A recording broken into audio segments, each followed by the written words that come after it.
it was called Assassins. Stallone was a star. Yeah, I love that movie. And they asked me if I would. They offered me $350,000 to do a fight scene with Antonio Banderas. But just between you and me, I'm nervous. Woo.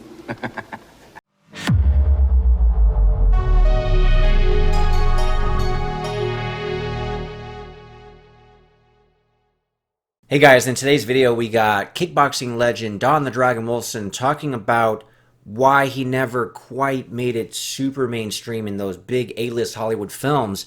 Obviously, you know, there's a lot of different variables and factors, but with what he's going to tell us, I think this is like the main reason that kind of prevented that. Also, why didn't he work with Cannon Films? Cannon Films was amazing. Biggest independent studio at the time, did higher quality productions and a lot of the stuff that Don and, you know, guys like Gary Daniels, all these other guys were involved with.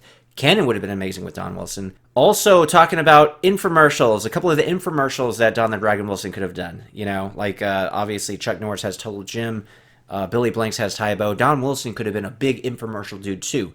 But anyway, we're going to talk all about that. If you like this kind of content, please help support the channel. Hit the like button, subscribe, share the video. Were you ever approached by Cannon, real quick, Don? Like, yeah, because Cannon did a lot of martial arts films.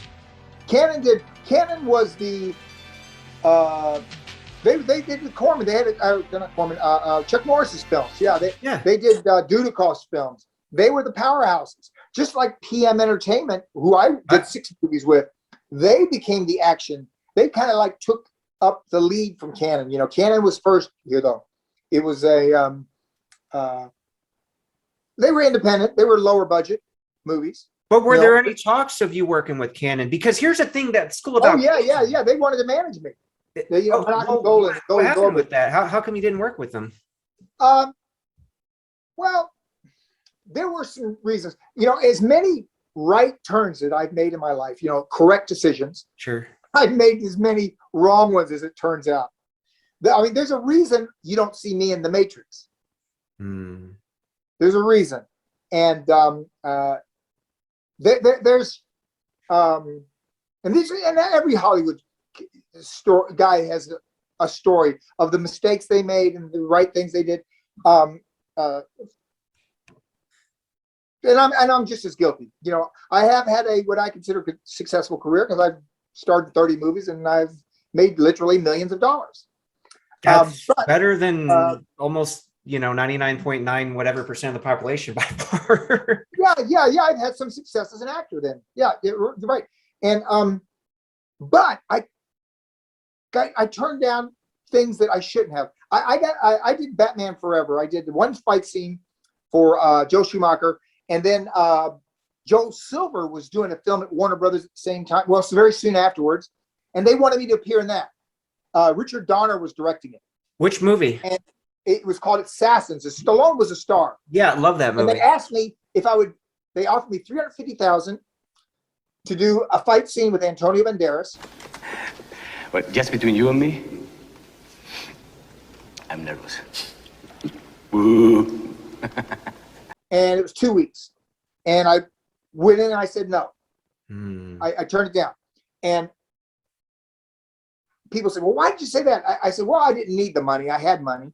And I said, and I thought they were treating me like a stuntman. I'm going to come in. It was like they were adding it to the thing, the storyline. I never saw the movie, but it didn't do real well. It was called Assassins. Yeah, but the storyline was I was doing a business deal with this actress, Julianne Moore, and I come in and Antonio Banderas sees me and thinks that I've been hired by her to kill him. So he pulls a gun and we have a fight scene. He grabs his gun, shoots and kills me. That's the way they explained it to me. And I thought, you know what? I shouldn't do that. More people than have ever seen my films are going to see this one. This is starring Stallone and Antonio Banderas. I better not do this because I'm going to look like a stuntman who because I just got my ass kicked by Robin, right?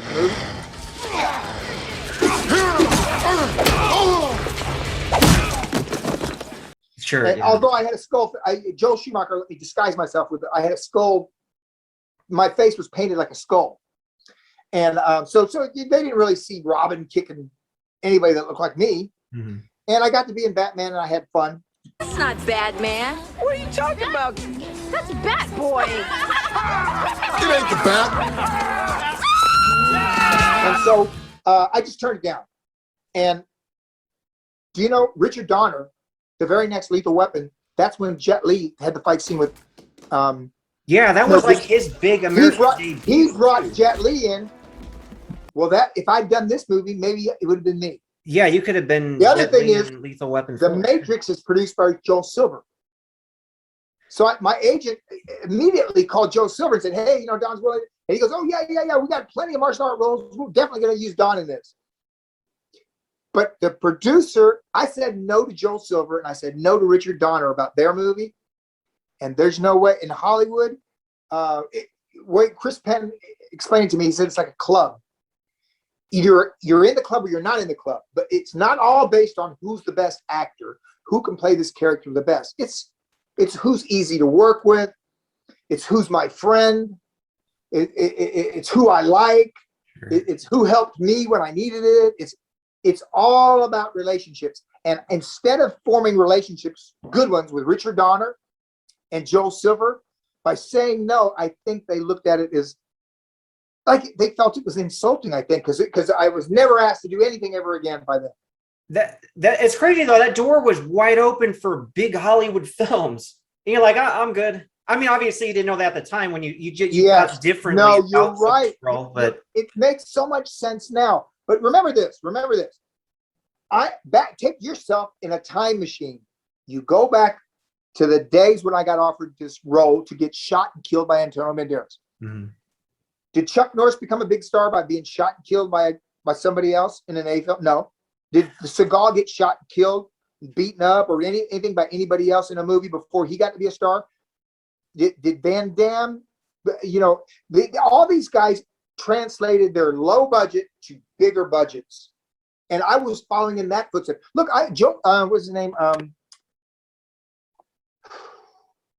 would say of that list, though, real quick, Don, Chuck Norris, in a way, had to get killed by Bruce Lee. No, that was the very first. No, that's how he got his break in the show business. But his very next movie, he's starring in movies. So you didn't want to basically go from the star to this little part where you just get killed and beat up. Right. You thought it No, the feeling was I was being treated like a stunt man. Yeah. You're going to do some fight stuff and then die. Wasn't if they offered me a good acting role or a real good character or anything like that, but it wasn't.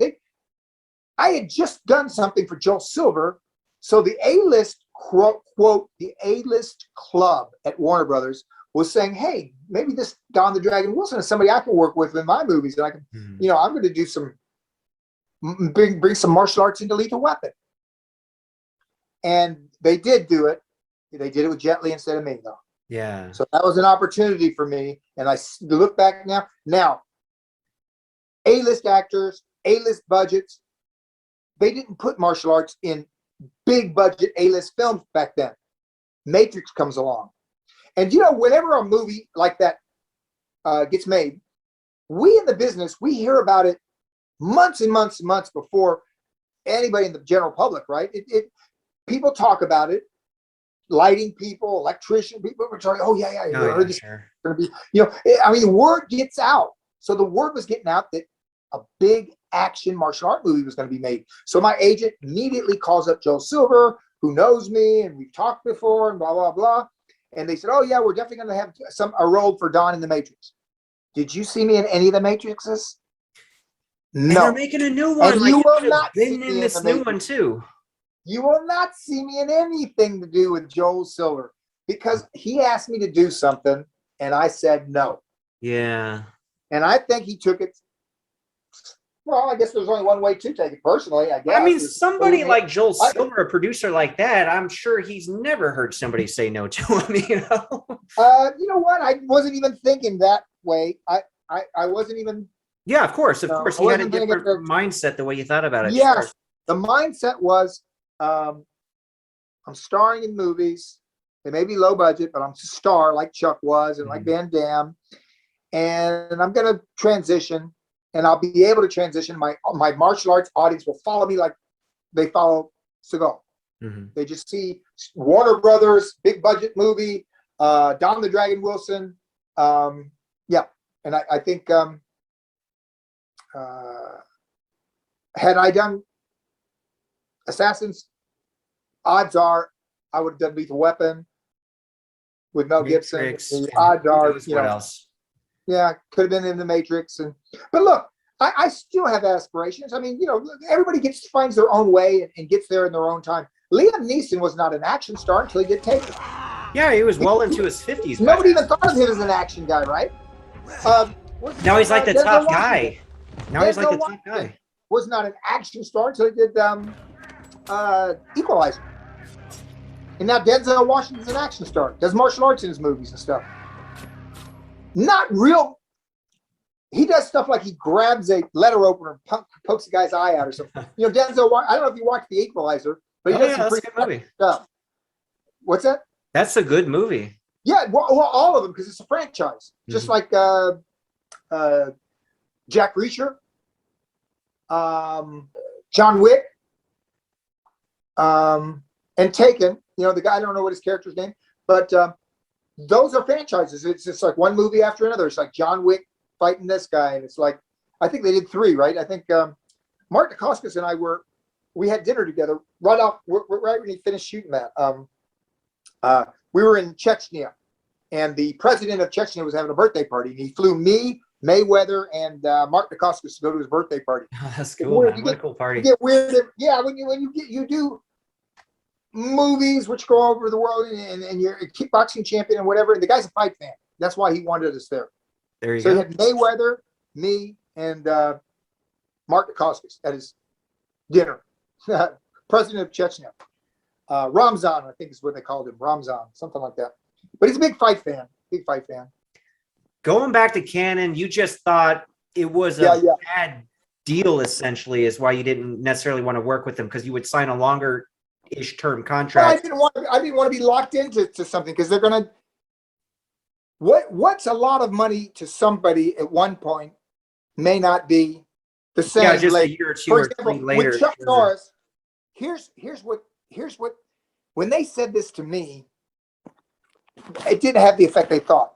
I don't know if it's Golan Gobas or if it's Menachem Golan, but one of them, I was in his office. Here's the meeting. Here's what he said to me. He said, "Don, don't worry about the money." He said, "We won't let you make the mistake Chuck Norris did and sign your life away for $200,000 a month." So then what it told me is this: they paid Chuck Norris $200,000 a month. A Now, here's month? where my mind was going. Who do you want me to kill for that? Wait. $200,000 a month. I'll take that, because that was Chuck's deal. He got 200, which equals to be a little over $2 million a year. That's great. $2 million. That's great for back in those days. But here's what people said though. Now he's locked in with Canon. I think that might have been a 7-year deal. I'm not exactly sure how long. Canon does low budget movies.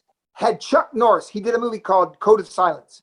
Mm-hmm. After Code of Silence, he was ready to do A-list. He could have got a script that was maybe going to Clint Eastwood, and then Dirty Harry only changed the name and it was Chuck Norris instead of Clint Eastwood. You know what I mean?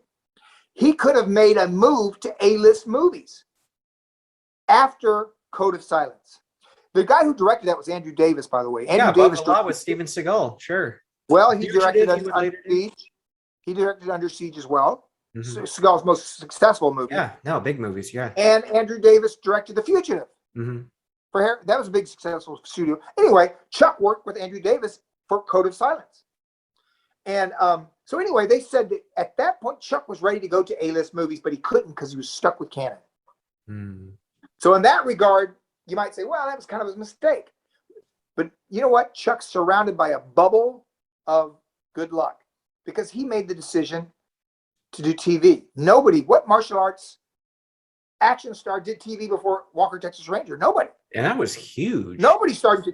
That was the #1 action show in the world for 8 years. That's crazy. And that broke in the top 10 of all shows in America at least once, but maybe twice. And it was Saturday night at 10 o'clock, I think, or so. It was a horrible time slot. But of all the shows, it was that shows you the strength of Chuck Norris, because he had other stars on the show, Weekly People. I can't even remember their names.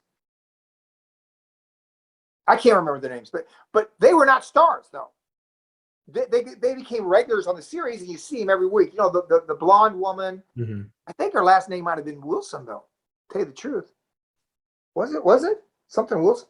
I don't know, but and the black actor, the black guy, and what have they done His since? partner. Well, what have they done since Walker Texas Ranger? Either of those two. Probably didn't have to do anything. They got probably Well, crazy 8-year residuals. run. You're right. 8-year run. You know, it's like Chuck doesn't do anything for money. He's set for the rest of his life. But Chuck made a ton of money on Total Gym, by the way. Oh, yeah, okay. I remember those infomercials. Sure. Well, listen, Chuck doesn't even realize it, but he opens doors for me by the things he did because we're both the same. We were known as martial arts fighters. Then we became entertainers. But I was approached by the guy who's credited. His name is Kevin Harrington. I don't know if you've ever heard of him, but he's one of the sharks, Shark Tank, Kevin Harrington. Anyway, he's credited with inventing the infomercial. Really? And yes, and he did a thing called Easy Glider, I guess, with a guy named Tony Little, and that was a big success. He basically told me he because I've stayed at his house, both his houses. He has a house in Tampa and he had one in was it Sarasota or so? Anyway, he's from Florida, so we know each other. Kevin Harrington, and he invented the infomercial. He made the first infomercial, and it was a product called the Ginsu knife, and he made $100 million on that back in the 70s. That's I mean, crazy. that's the kind of numbers this guy deals with. Hundreds of millions of dollars he's made in infomercial business. Anyway, he sent me 2 products, which I said no to, and then he's quit calling me. But he wanted me to sell stuff, and he said because Chuck Norris and Billy Blanks, 2 guys in the fitness, were either 2 martial artists who did products in the fitness business that skyrocketed. The Total Gym, and Billy had the thing called Tybo. Yeah. When it came out, Tybo, the gross was over 80 million for the first Tybo video, and it was the #1 video non-movie in the world. That Billy made history in the video business with his Tybo. It was a craze. So I was going to ask, why didn't you actually do any infomercials? But it sounded like you had. Well, that was it. Kevin Harrington offered me 2, and I turned him down, and he never offered me a third. What are they? What products were they any good? Believe in. Two products I didn't believe in. One was a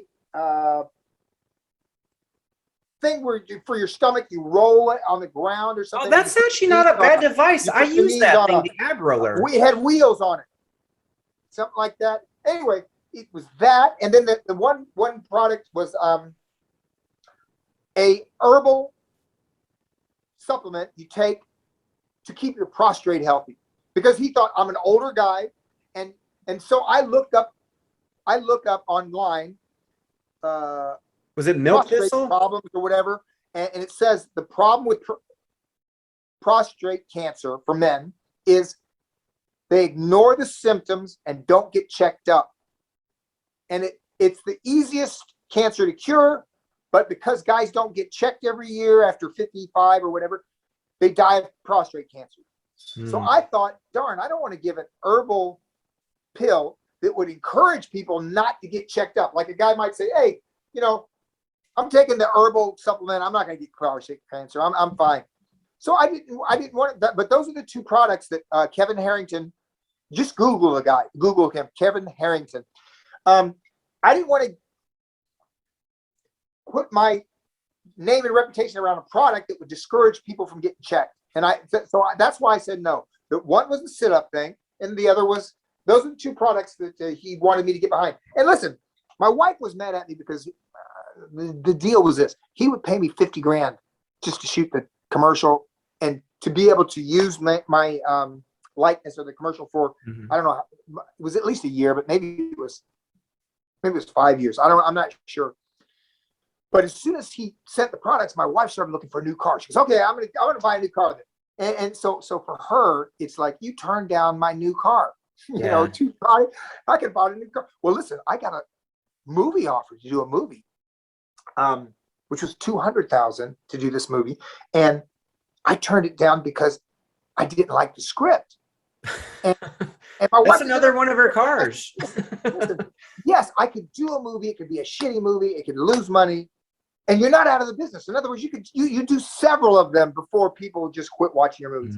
But I didn't even want to do one. I didn't like the script, and that's why I said no. And but you know, she didn't understand. And as a business thing, it's bad business. It's bad karma, if nothing else, because you know your audience is just going to be, you know, the $2 rental for the video. You're just stealing it because you know it's a stupid story and it's low budget and it's not going to have a good director. And it's, you know, I've done a lot of movies. Yes, there's none. Well, there's only one that I'm kind of a little bit ashamed of. There's one, but a lot of people like the movie. A lot of people like. We got which movie? We got to know. All right, don't tell anybody this movie because let me tell you what happens.